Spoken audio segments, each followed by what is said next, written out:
And the idea that you could turn the clock back and try to recreate a world that never was, dominated by, let's say it, white men of a certain persuasion, a certain religion, a certain point of view, a certain ideology. Let's just say it. White men of a certain persuasion. She means straight. Yeah. That's what she means. Of a certain ideology. She means conservative, or in general conservative.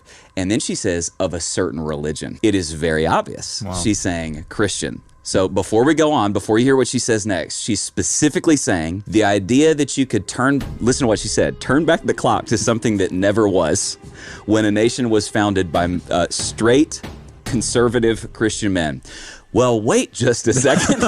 I wonder what our nation was founded by. Okay, so number one, let's say that. But then watch what she says here about Christian men leading. It's just doing such damage to what we should be aiming for. And we were on the path toward that. I mean, imperfectly, lots of, bumps along the way. But I agree with you. We were on the right trajectory. You have the leaders of one party who will platform, elect, and cheer for an explicitly Christian worldview and message. And then you have the leaders of another party that will oppose it and vilify it with everything that they have. Why? Because she instinctively knows that the Christian ethical system is opposed to a huge number of her goals. What you're seeing in the New York Times and in leaders like Hillary Clinton and a million people in the last 2 days is the scare label of, oh no, what we're seeing is scary Christian nationalism. Whoever controls the terms wins the argument. The strategy is label to dismiss. Let me label it in such a way. It's a scare label. 99% of the time when people use the phrase Christian nationalism, it is an intentionally misleading scare label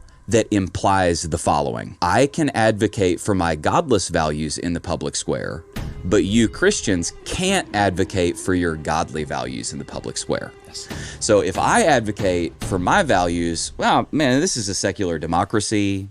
We believe in religious liberty, and so I'm allowed to advocate for my beliefs because they're, But if you advocate for your beliefs in the public square, it's scary Christian nationalism, it's anathema, it's to be opposed. So let's break it down real quick. Let's talk Christian nationalism really quick. First of all, what I want to say, if somebody accuses me of being a Christian nationalist, 99% of the time, my response is going to be, yep, I'm a Christian and I love my nation. Yep.